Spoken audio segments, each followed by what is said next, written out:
yaitu pesertifikatan tanah, dan ini memang sangat bersentuhan sekali dengan masyarakat ya Pak ya.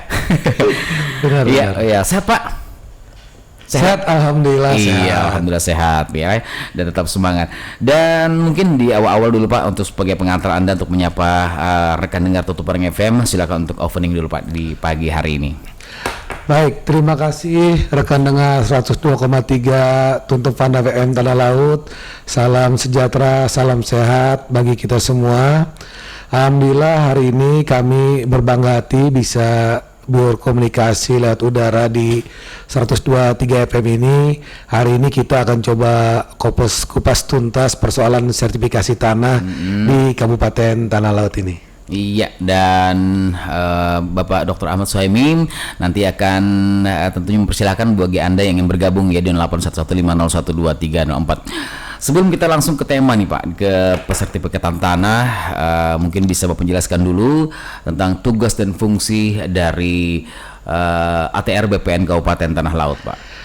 Baik Pak Setiawan, rekan dengar 102,3 FM, bahwa kantor pertanahan Kabupaten Tanah Laut itu merupakan kantor pertanahan yang tugasnya salah satunya adalah melaksanakan kegiatan sertifikasi tanah di wilayah Kabupaten Tanah Laut.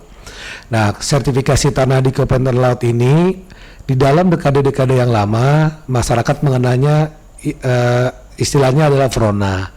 Yang kemudian sekarang namanya menjadi PTSL. Ini adalah bagian dari kegiatan program sertifikasi tanah secara sistematis. Karena di dalam kegiatan pendaftaran tanah itu ada yang disebut dengan kegiatan pendaftaran tanah secara sporadis dan secara sistematis. Kalau secara sporadis adalah kegiatan yang biasa teman-teman Bapak Ibu lakukan, misalnya mendaftar ke kantor BP secara mandiri. Nah itu kemudian sampai proses terbitnya sertifikat.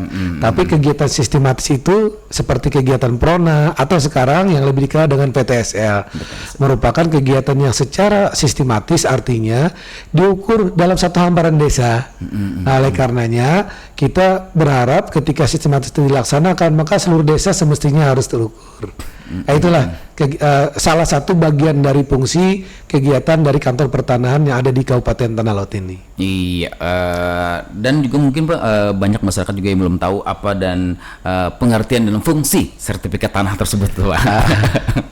Baik, sertifikat itu adalah tanda bukti. Nah, tanda bukti hak seseorang ketika seorang itu menguasai tanah, memiliki tanah, ada tanda buktinya. Seperti orang punya kendaraan, ada BPKB.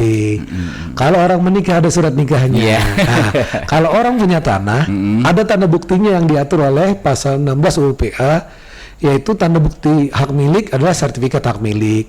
Tanda bukti hak GB, sertifikat HGB. Jadi sertifikat adalah merupakan tanda bukti hak, jaminan kepastian hukum seseorang terhadap tanah yang dimilikinya dan dikuasainya berikut dengan hak-hak dan kewajiban yang menyertainya. Dan untuk selain dari sertifikat tanah, apakah dari ATR BPN ini juga ada bidang lain Pak yang diurusnya? Baik, di kantor pertanahan itu ada 5 seksi dan 1 sub tata usaha. Yang pertama itu adalah seksi survei pengukuran yang tugasnya melakukan survei, pengukuran, pemetaan bidang-bidang tanah yang ada di Kabupaten Laut. Sebelum dilakukan sertifikasi, dilakukan pengukuran oleh seksi pengukuran. Bisa juga melakukan pengembalian batas ketika terjadi sengketa dan lain-lain sebagainya. Yang kedua itu adalah seksi penetapan hak tanah yang tugasnya nanti memberikan hak atas tanah terhadap tanah-tanah yang dimohonkan haknya. Kemudian juga melakukan proses terhadap balik nama, waris, hak tanggungan. Nah, diproses oleh bagian penetapan hak tanah. Yang ketiga adalah seksi penataan pertanahan. Yang subtugasnya itu adalah, yang pertama itu berkaitan dengan langsung dengan masyarakat adalah memberikan pertimbangan teknis pertanahan dalam rangka permohonan izin lokasi yang sekarang berubah nama menjadi KKPR. Misalnya izin perubahan penggunaan tanah, kemudian kegiatan redistribusi tanah, kemudian inventarisasi penguasaan pemilikan tanah, dan berbagai kegiatan lainnya. Yang selanjutnya adalah seksi pengadaan tanah. Nah, pengadaan tanah ini yang berkaitan dengan pemerintah daerah. Ketika pemerintah daerah akan mengadakan peroleh tanah, membeli tanah, maka nanti berhubungan langsung dengan seksi pengadaan tanah yang ada di kantor pertanahan. Nah, yang selanjutnya yang terakhir adalah seksi penanganan sengketa, pengendalian dan penanganan sengketa. Ini yang paling penting. Iya, rawan sekali. Ini yang rawan sekali, dan ini kalau ibaratnya itu adalah di garda terakhir tapi terdepan. Iya, betul. Terakhir tapi terdepan, mana ada kalau konflik-konflik sengketa, maka seksi pengendalian dan penanganan masalah itu menjadi seksi yang tugasnya untuk menyelesaikan dan menangani persoalan-persoalan pertanahan. Ya, dan saya juga menarik dari ATR ya, Agraria Tata Ruang. Tata ruang seperti apa ini maksudnya dari ATR? Baik, dulu sebelum terbentuknya Permen ATR nomor 17 tahun 2017, dulu ATR itu tidak bergabung dengan BPN. Tata ruang itu ada di bawah Kementerian Pekerjaan Umum, namanya Dirjen Tata Ruang. Nah, kalau di daerah itu adalah di PUPR. Ya, nah, setelah struktur baru ini kemudian itu bergabung. Nah, alasan digabung itu biar nanti antar persoalan agraria yang notabene berkaitan dengan persoalan keuangan, tata ruang, dan pertanahan itu menjadi satu kesatuan. Nah, sehingga nanti di dalam melaksanakan tugasnya, dalam merencanakan pembangunan, di dalam menyelesaikan berbagai persoalan keagrarian, ini bisa include dalam satu kesatuan penyelesaiannya, sehingga Dirjen Tata Ruang yang ada di Kementerian PU itu bergabung kemudian di dalam Kementerian Agraria dan Tata Ruang. Iya. Dan supporting kami adalah ketika pemerintah daerah melakukan revisi tata ruang, menyusun RDT tata ruang, kami memberikan support terhadap data-data pertanahan, data penguasaan tanah, pemilikan tanah, kemudian data hak-hak skala besar, HGU. Nah, itu yang kita support supaya nanti ketika melakukan perencanaan ruangnya benar-benar berbasis terhadap penguasaan tanah-tanah masyarakat, dan masyarakat yang akan ditetapkan tata ruang itu tidak dirugikan akibat penetapan ruangnya. Oh, betul. Jadi sekarang mungkin untuk di pemerintahan daerah di sini sangat erat hubungannya dengan PU sekarang ya, Pak ya. Iya. Mungkin ada collab Pak sana ini, sinergi dengan PU saat ini. Oh, sangat. Kita dengan PU itu ada dua sub bidangnya, yaitu bidang pertanahan, kemudian bidang tata ruang. Dua-duanya ini menjadi kolaborasi yang sangat intim sekali. Kalau kami katakan itu, kami dengan PUPR ini ya, kalau bahasa anak muda sekarang itu saudara sepersusuan. Karena induknya kan Dirjen Tata Ruang, tapi tata ruangnya sendiri belum di BPN, tapi ada di PUPR. Nah, tetapi itu tidak masalah. Koordinasi kami berjalan dengan sangat bagus. Sebagai bukti bahwa tahun ini kan kita ada MOU dengan pemerintah daerah berkaitan dengan bantuan sertifikasi tanah, untuk sertifikasi tanah PTSL itu dibantu dengan APBD. Nah, itu leader sektornya itu di PUPR di bidang pertanahan. Tata ruang juga sekarang kita lagi revisi tata ruang. Leader sektornya juga di bidang tata ruang. Kita juga terlibat aktif kolaborasi dengan teman-teman di PUPR. Itu artinya kalau termasuk tata ruangnya termasuk ya Pak dari ATR BPN ini pengawasan tanah hak guna tanah ini yang seperti yang mungkin di lahan-lahan perusahaan atau gimana Pak? Iya.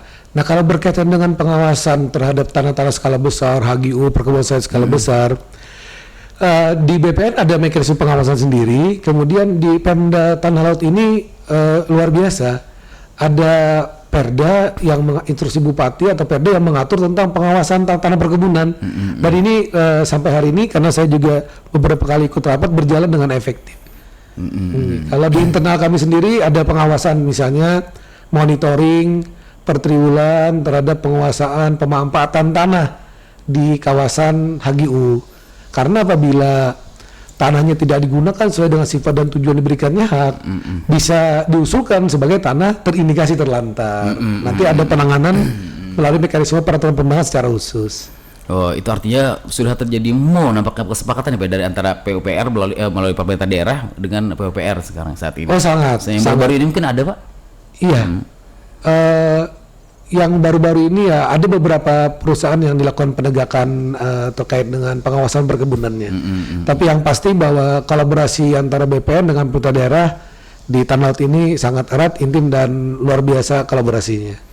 Iya, dan rekan-rekan sangat menarik sekali ya pembicaraan kita hari ini terkait dengan tugas dan fungsi dari ATR BPN Kabupaten Tanah Laut. Dan rekan-rekan yang ingin bergabung bisa saja di 081150123004 dan juga kita live streaming di tvfm.tanahlautcup.go.id dan juga kita live record YouTube di Radio Tutubar FM 102,3 MHz. Pak Dokter ya, Pak Dokter. Pak Suhaimi saja. Pak Suhaimi ya. Pak Suhaimi saja. Pak Muhammad Suhaimi. Sekarang untuk masyarakat nih Pak, untuk masyarakat bagaimana mekanismenya untuk membuat sertifikat tanah itu di ATR BPN Pak? Baik, jadi memang kita melihat ya ketika, mohon maaf saya kan baru 6 bulan di sini. Oh iya. Kita melihat memang ada berbagai persoalan-persoalan, di antaranya itu adalah ketika menata itu harus dari hulu sampai dengan hilir. Hulunya itu ada di penguasaan surat-surat masyarakat, dan hulunya itu kan ada di BPN. Nah, oleh karenanya ketika mengurus sertifikat kita harus pastikan bahwa surat yang dibuat itu memang tidak ada penguasaan pihak lain.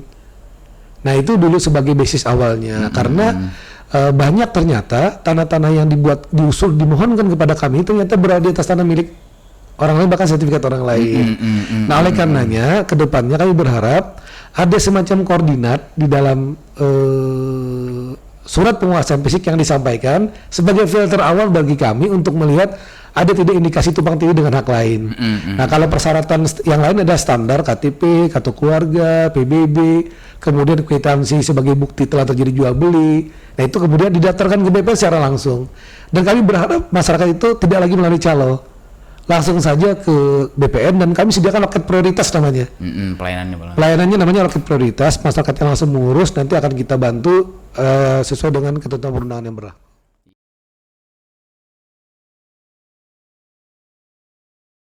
Terkait kegiatan-kegiatan Pak yang dilaksanakan oleh ATR BPN selama tahun 2021 ini, apa saja yang sudah dilaksanakan Pak?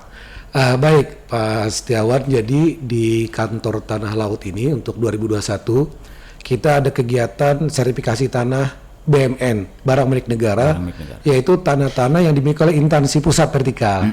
Ada kepolisian, jalan dari PJN, kemudian yang di Maluka Baulin itu lapangan udara, kita tanah-tanah instansi vertikal lah. Itu alhamdulillah kami telah menyelesaikan sertifikatnya di bulan April. Kemudian juga sertifikasi tanah nelayan di Desa Panjipatan, Batakan, itu sudah selesai malah kami. Bahkan ya, kami harus berbangga dengan kolaborasi kami dengan Dinas Perikanan Kelautan di sini, kami tercepat di Indonesia di bulan Maret sudah selesai itu. Sudah selesai. Kemudian juga kita ada sertifikasi tanah PLN.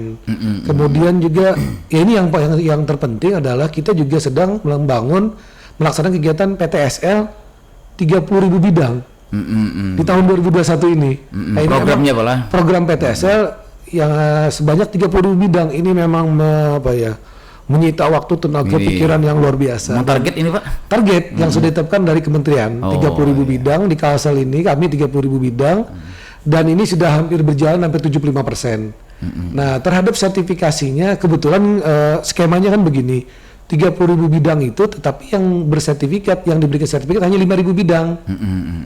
Nah, 5.000 bidang inilah yang kemudian sudah diselesaikan juga di tahun 2021 ini. Nah, jadi yang kegiatan terakhir ini tinggal kegiatan untuk pengukuran bidang tanahnya. Nah, hasil dari ini yang tidak tersertifikat kan di tahun inilah yang kemudian kita dibantu oleh pemerintah daerah melalui Pak Bupati, sehingga nanti masyarakat tahunya kok tanah saya sudah diukur, tapi nggak jadi sertifikat. Nah, masyarakat kan tidak tahu ada mekanismenya, tetapi masyarakat tidak salah, dan bagaimana caranya menyelesaikan kita yang memikirkan. Nah, berdiskusi dengan Pak Bupati dan disambut hangat oleh Dewan, dan mulai tahun ini kita sertifikan sebanyak 2.500 bidang yang terbantuan itu. Nah, itu untuk mengurangi kesenjangan antara jumlah pengukuran dengan jumlah yang terbitkan sertifikat. Nah, di samping itu juga tugas-tugas rutin support untuk kegiatan pemerintah daerah. Rencana juga kita mensertifikasikan tanah-tanah milik pemerintah daerah. Di tahun ini juga menjadi prioritas kami. Ya, dan Bapak menyebutkan tadi 30.000 bidang. Apakah itu selama target itu berapa tahun tuh Pak? Bertahap atau gimana Pak? Enggak, dalam tahun ini saja. Tahun ini saja. Tahun ini saja. Wow. Iya, jadi ya. Hampir 30 desa. Oleh karenanya sekarang di ATR BPN Tanah Laut ini, kalau ada pulang jam kantor itu jam 5 itu diketahuan pintu. Iya, karena itu tidak mungkin lah dalam kondisi sekarang era BPN yang sudah berubah. walaupun masih banyak pembenahan-pembenahan, kita memaklumi ada resistensi, tetapi insya Allah lah ATR BPN kedepannya harus lebih baik. Betul sekali, amin.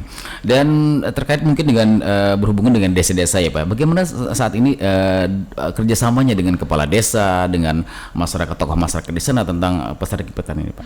Nah, saya itu amat sangat berbangga hati.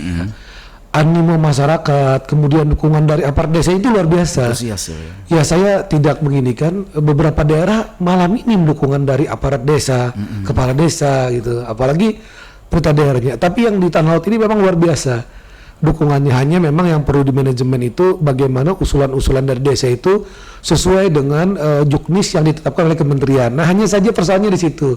Tapi sampai hari ini saja, sampai detik ini saya menerima itu hampir dari 7 desa sudah yang mengusulkan untuk sertifikasi di tahun 2022, kan luar biasa. Nah, nanti ini akan kami bahas secara usul supaya nanti di tahun 2022 itu setiap usulannya bisa terakomodasi. Tidak, soalnya kan kepala desa juga punya tanggung jawab dengan masyarakat, berjanji membantu masyarakat. Kami juga pikirkan itu, tetapi ada juga kaidah-kaidah teknis. Desa itu untuk kegiatan PTS itu harus mengelompok dalam satu kesatuan. Itu problemnya. Kalau satu desa di sebelah barat, satu di sebelah timur, ini tidak memenuhi kaidah penetapan lokasi. Nah, itu sebenarnya. Dan ini coba kami create bagaimana supaya nanti bisa terakomodasi semuanya. Dan alhamdulillah antusias untuk Tanah Laut Pak ya, aparat desa ya Pak ya. Aparat desanya dari kepala desa, aparat desa, masyarakatnya memang luar biasa. Dukungannya terhadap sertifikasi ini dan kesadarannya terhadap sertifikasi ini memang alhamdulillah luar biasa. Iya, dan tentunya buat masyarakat ini sangat banyak sekali kemudahan nanti kita bicarakan pelayanan dari bagaimana inovasi dari ATR BPN ya, yang mana jangan sampai kita punya tanah tapi tidak punya hak milik, surat hak miliknya Pak ya. Betul sekali. Benar. Dan ini Pak, ada dari WA dari rekan dengar ya, ada Rida di Tampang yang katanya dengar ada dari program Presiden Jokowi yang gratis itu Pak. Iya. Ya, itu bagaimana tuh Pak? Ya itu yang maksudnya Mbak atau Pak Rida? Pak. Bapak, Ibu Rida tadi memang yang PTSL. Iya, PTSL ya. PTSL itu tadi. Iya, sistematis itu. Nah, kegiatan itulah nanti yang setiap desa itu mekanismenya diusulkan oleh kepala desanya. Dikoordinir kepala desanya, karena sistemnya itu adalah kita mengukur satu hamparan.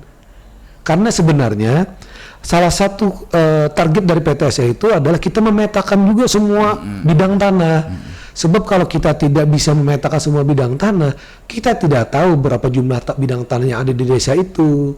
Bahkan siapa saja yang menguasai tanah tapi bukan orang situ.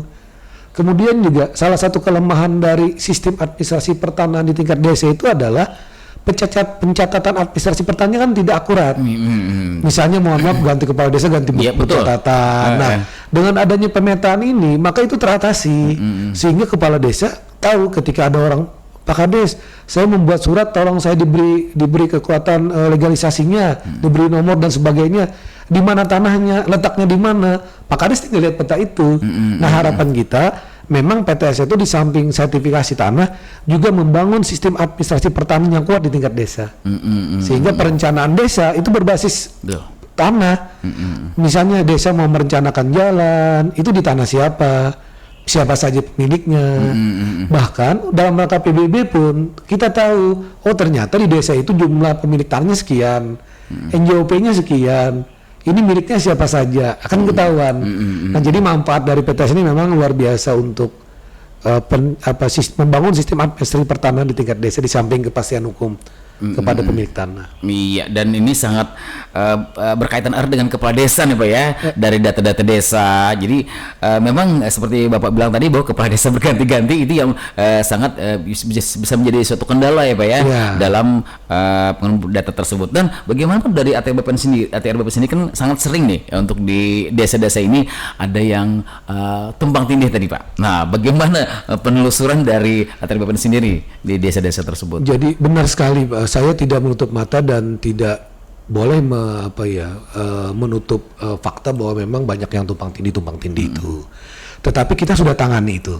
Kita coba tangani itu. Yang pertama, untuk yang tanah yang belum terdaftar, itu kami sekarang itu meminta kepada kepala desa untuk membuat surat penguasaan fisik itu disertakan koordinatnya.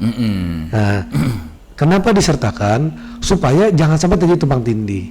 Nah, terhadap tanah-tanah yang juga sudah bersertifikat tapi ada tumpang tindih, kita tangani. Ya, kemudian kita lakukan pengukuran ulang, kita pastikan memang tumpang tindih, kemudian kita mediasi di kantor, kemudian kita laksanakan prosesnya, dan alhamdulillah beberapa masalah sudah berhasil kita selesaikan.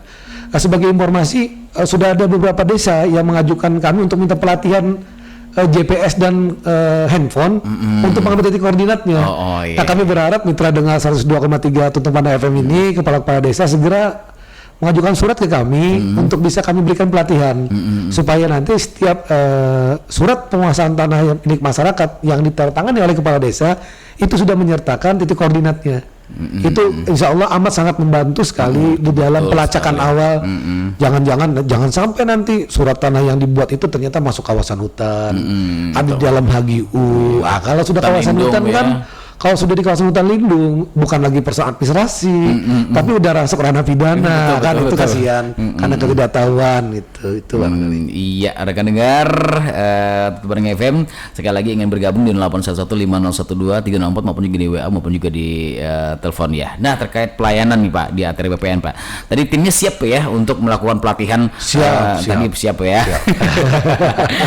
Dan untuk pelayanan di ATR BPN sendiri Pak, mungkin apa yang sekarang inovasi atau kemudahan bagi pelayanan untuk masyarakat tanah laut tentang persertifikatan tanah ini Pak? Saya bicara tidak hanya persertifikatan tanah tapi layanan pada umumnya. Sebagai informasi Pak, kantor pertanahan tanah laut ini 2 dari 13 kantor pertanahan termasuk Kanwil 14 berarti yang diusulkan untuk mendapatkan WBK dari Kementerian Menpan RB. Sekarang kita membangun itu Pak. Betul. Dan membangun oleh karenanya segala energi yang kita curahkan untuk di kantor pertanahan ini semuanya harus mengarah kepada pembangunan zona integritas. Karena barang siapa yang tidak mau mereformasi diri, dia direformasi oleh zaman dan waktu ini sakitnya luar biasa. Maka segenap kantor pertanahan semuanya bergerak Pak untuk mereformasi dirinya. Salah satunya adalah bahwa kita harus mendukung pembangunan organisasi yang akuntabel, bebas KKN dan penguatan terhadap pelayanan publik. Pembangunan zona integritas di kantor pertanahan tanah laut ini yang mudah-mudahan mungkin minggu depan kita sudah paparan di Menpan RB. Nah, salah satunya adalah bagaimana kami menyikapi terhadap kondisi sekarang, misalnya ada pandemi ini. Kami membangun yang namanya inovasi Prestige ya. Prestige itu tuh pendaftaran tanah secara terintegrasi secara elektronik. Jadi masyarakat sudah bisa mengakses di websitenya Kantatala. Ada website yang kami sediakan, semua layanan ada di sana. Nanti bisa pendaftarannya itu di-download saja pendaftarannya. Nah, sehingga nanti masyarakat tidak perlu aplikasi. Sudah kami sediakan aplikasinya sehingga nanti masyarakat tidak perlu harus datang ke kantor BPN. Ini juga sebenarnya memangkas calo-calo tanah, membuat layanan birokrasi semakin panjang. Nah, sehingga nanti dalam pelayanannya kami sudah bisa menentukan sudah ada koordinatnya, tanahnya aman, tata ruangnya ternyata di kawasan pertanian, jangan di mohon perumahan dong. Iya. Ternyata di sebadan sungai tidak boleh dong diberikan hak. Nah, sehingga ini beberapa proses-proses di dalam BP itu sudah bisa tertangani di depan itu. Nanti bisa dilihat Pak Setiawan bisa lihat nanti di websitenya BPN, namanya layanan Prestige. Jadi samping dengan protokol kesehatan yang sudah kita diarahkan oleh pemerintah, kita juga memberikan kemudahan lewat itu. Kemudian kami juga Pak terhadap pelayanan yang melewati SOP, kami sertifikat kami antar ke rumah. Itu bagian dari tanggung jawab kami dan dia delivery service. Karena ke depan memang kan kita tuh memang sebenarnya harus sesuai SOP, tapi ada hal-hal yang memang membuat tidak sesuai, maka kompensasinya kita antarkan ke rumah. Kemudian di kita juga ada ada semacam layanan langsung Pak, layanan langsung peralihan hak, jual beli, waris yang 1 hari 2 hari bisa selesai. Kita juga kemudian membangun komunikasi efektif dengan PPAT, notaris ahli tanah laut, dan bahkan kita mendapat masukan-masukan layanan seperti apa nih kekurangannya BPN, apa yang harus dilakukan. Jadi kita sekarang itu harus bersama dalam garis yang sama, frekuensi yang sama dengan PPAT dan notaris di Tanah Laut ini untuk sama-sama meningkatkan pelayanan di Kantah Tanah Laut ini. Ya menarik sekali ya. Jadi bagi Anda yang punya tanah, banyak sekali kemudahan untuk memiliki sertifikat ya. Jadi apalagi mengikuti program PTSL ini. Nah Pak, bagaimana untuk memasuki mendaftarnya program PTSL tadi ini Pak? Untuk ulangi, tadi ada juga yang bergabung Pak. Iya. Untuk tahun depan ini, kalau untuk mendaftar PTS kan nanti melalui desa setempat Pak. Tetapi kan masyarakat tidak tahu desa saya masuk tidak. Iya, Nah itu. Nanti Pak, saya kebiasaan juga begitu di kantor yang saya pimpin. Nanti di tahun ini Pak, di Desember nanti kami ada rapat kerja, rapat kerja internal, dan tadi kami mengundang kepala desa Pak, kepala desa yang akan menjadi lokasi-lokasi kami. Semuanya akan kami undang. Nanti juga kami akan mengundang pemerintah daerah berkaitan dengan koordinasinya. Nanti akan kami sampaikan secara transparan bahwa desa-desa yang akan masuk ke PTS desa A, B, C, D, E, F, G, H, E. Nah, silakan nanti menghubungi kepala desanya. Nanti semua persyaratannya akan kami sampaikan lewat desa dan website kami. Sekarang eranya sudah tidak ada yang ditutupi, era keterbukaan. Transparansi. Iya.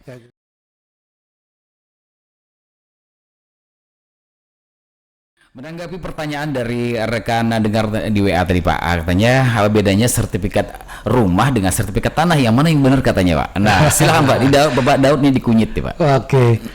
Selamat pagi menjelang siang Pak Daud. Jadi sertifikat adalah sertifikat hak atas tanah. Jadi sertifikat hak atas tanah itu yang disertifikatkan adalah tanahnya. Nah, cuma memang digambarkan kalau dulu ada gambar bangunannya, kalau sekarang kan tidak ada lagi gambar bangunannya. Gitu. Nah, kalau di dalam undang-undang bangunan gedung memang ada nanti sertifikat bangunan gedungnya ada tersendiri.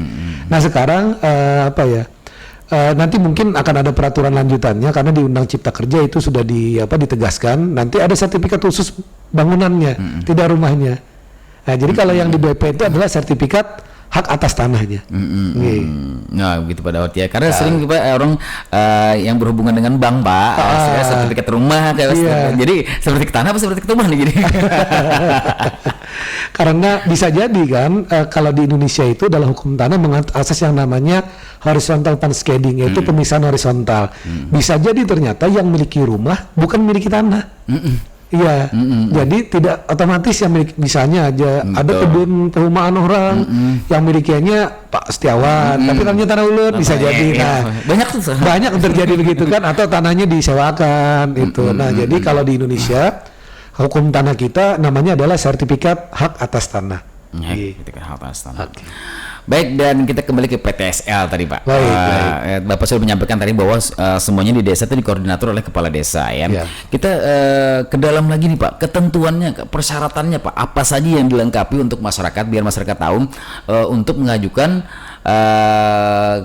kita sertifikat tanah ke program PTSL, apakah KTP atau akad jual beli, itu gimana sih Pak? Baik, yang pertama sekali adalah harus ada bukti penguasaan tanahnya. Bisa surat keterangan tanah yang lama. Letter C itu ya? Letter C itu yang di Jawa ya. Kalau di kita tidak ada letter C Giri. Gitu. Itu hanya ada di Jawa. Misalnya di kita tuh yang adanya misalnya bukti hak lama boleh. Sporadik. Nah, istilahnya yang kedua itu surat keterangan tanah. Saya coba luruskan definisi sporadik ya. Nah, betul. Karena saya itu agak terganggu dengan sporadiknya mana. Jadi sebenarnya di dalam PP 2497 tentang pendaftaran tanah, contoh peraturan Menteri Agraria Kepala BPN nomor 3 tahun 97 tentang petunjuk pelaksanaan PP 24, istilahnya itu bukan sporadik tapi surat pernyataan penguasaan fisik bidang tanah. Cuma kan sistem pendaftaran tanahnya itu ada dua, ada sporadik, ada sistematis. Cuma disimplikasi menjadi sporadiknya mana gitu. Jadi yang benarnya sebetulnya mana surat pernyataan penguasaan fisiknya. Nah, jadi itu adanya memang setelah 97 karena itu dibuat berdasarkan peraturan PP 24 tahun 97. Tapi sebelum itu kalau punya surat keterangan tanah atas nama yang bersangkutan jangan diganti dengan surat penguasaan fisik, itu tetap diakui sebagai bukti penguasaan awal. Akta jual beli juga boleh. Surat keterangan waris yang dikuasai yang sudah dibagi juga boleh. Nah, bukti-bukti penguasaan itu. Yang kedua adalah pastinya KTP. Yang kedua, selanjutnya kartu keluarga. Yang ketiga, PBB atas tanah itu. Nah, yang keempat ada bukti tambahan, misalnya tanahnya milik Pak Setiawan tapi nukarnya dari Suhaimi, berarti ada kuitasi jual belinya. Untuk menunjukkan memang ada hubungan hukum dan terjadi pemindahan hak antara Pak Setiawan dengan saya. Iya, akta hibah mungkin. Akta hibah, akta waris, kalau itu barang warisan yang sudah dibagi. Nah itu didaftarkan, disampaikan kepada kepala desa, dikoordinir lah supaya terintegrasi. Karena kepala desa itu juga menjadi bagian dari pelaksanaan tugas sertifikasi ini. Jadi kepala desa ini tidak terpisahkan dengan BPN, menjadi bagian dari kesatuan yang tidak bisa. Oh iya, kolaborasi yang harus sangat kuat lah antara kepala desa dengan BPN. Iya, pernah nggak Pak? Saya ingin bertanya sendiri, menurut saya sendiri Pak.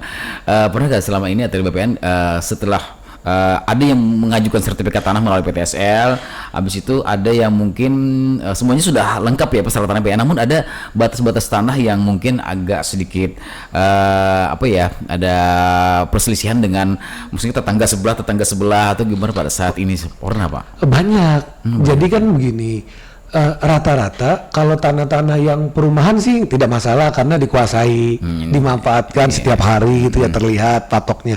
Tapi kalau tanah perkebunan terutama itu kan batasnya tidak ada patoknya. Nah, ketika patoknya ternyata dipatok itu ternyata tidak sesuai dengan batas kesepakatan, itu menimbulkan problem di kemudian hari. Nah, jadi memang salah satu himbauan kami ketika PTS itu sedang berjalan nanti harus dipatok duluan. Kalau kami ya insya Allah mengukur 50 bidang satu juru ukur itu sanggup, asalkan dengan catatan tanahnya telah terpatok. Nah yang jadi masalah hambatan kami ini adalah tanahnya belum terpatok. Nah sehingga aparat desa yang bantu kami ini potong panting juga kasihan. Oh, di mana tanah ini Pak, patoknya di mana? Oh dicari dulu. Nah itu. Nah harapan saya untuk oke lah di tahun 2021 ini, 2022 nanti tidak boleh seperti ini. Ketika nanti desa mengusulkan maka bidang sudah terpatok. Karena tahun depan itu kita ingin sertifikatnya tidak selesai di akhir tahun. Mungkin di pertengahan tahun kalau bisa semuanya sudah selesai, sehingga nanti yang lainnya tinggal pembayaran administrasi saja. Iya, pelayanan selesai, pembuatan sertifikat cepat selesai. Iya. Sekarang zamannya tidak dibagi di akhir tahun, begitu selesai kita bagikan, selesai kita bagikan. Dan kita sudah membuktikan beberapa kali dengan Pak Bupati, dengan Kepala Dinas Perikanan, begitu selesai kita bagikan dan kita serahkan. Iya, tidak terasa sampai 1 jam bagi pembicaraan kita hari ini Pak, luar biasa. Dan mungkin juga rekan dengar teman FM juga banyak yang sudah monitor juga di sini dan mungkin bisa memahami yang saat ini yang namanya PTSL ya. Ya sekali. Ya Pak, kita di penghujung waktu nih Pak, sudah lepas 53 menit dari waktu pukul 9. Apa Pak closing statement kita hari ini Pak untuk masyarakat, himbauannya ataupun ajakannya Pak, silakan Pak. Yang pertama begini, bahwa tanah ini kan adalah hak milik penuh masyarakat, hak milik bangsa Indonesia, hak milik masyarakat, hak milik pribadi yang harus kita lindungi. Oleh karenanya itu perlu tanda bukti hak sebagai jaminan kepastian supaya nanti tidak dikomplain di kemudian hari. Nah oleh karenanya mari kita sertifikatkan tanah, kemudian dan kami juga tolong dibantu untuk kemudahannya tanahnya harus dipatok dan disiapkan bukti-bukti penguasaannya supaya pekerjaannya bisa berjalan dengan baik dan sesuai dengan waktunya. Kemudian juga bagi teman-teman di desa, mari kita perbaiki pencatatan administrasi di tingkat desa. Karena jangan sampai nanti kepala desa kena korban. Ketika ada masalah, maka larinya kepada kepala desa. Yang terakhir juga, kami berterima kasih atas dukungan dari pemerintah daerah yang luar biasa di Kabupaten Laut ini dan DPRD juga, sehingga insya Allah lah ke depannya tugas-tugas pertanahan dalam rangka membantu masyarakat ini bisa berjalan dengan baik. Yang terpenting sekali lagi tanah tolong digarap dan dikuasai. Di tanah laut ini banyak penguasaan tanah yang besar, tapi ada juga bagian-bagian yang tidak dimanfaatkan. Nah ini menghindari memancing orang untuk menimbulkan masalah, menimbulkan ini ada tanah kosong ini. Karena kan kita maklum tanah laut sekarang sedang akan berkembang yang luar biasa. Nah mudah-mudahan seiring dengan perkembangan tanah laut, dukungan kami dari BPN dan akan memberikan jaminan kepastian hukum di bidang pertanahan itu bisa berkontribusi buat masyarakat dan pemerintah daerah di Kabupaten Tanah Laut. Iya, terkait sertifikat ini siap ya untuk ATR BPN untuk melayani masyarakat. Mungkin ingin konsultasi bisa langsung ke kantor bisa? Siap, kami sediakan melalui media online juga, datang langsung juga kami sediakan layanan konsultasinya di BPN Tanah Laut. Iya, jadi buat rekan dengar, sertifikat tanah penting sekali, merupakan dokumen negara yang sangat vital ya Pak, yang harus kita miliki, daftar tanah, surat ukur, buku tanahnya itu lengkap tuh Pak ya? Lengkap, satu kesatuan. Baik dengar teman-teman FM, mudah-mudahan pembicaraan kita hari ini tentunya bermanfaat untuk Anda, dan sekali lagi terima kasih Bapak Dr. Ahmad Suhaimi sudah berhadir di Sama-sama. teman-teman FM.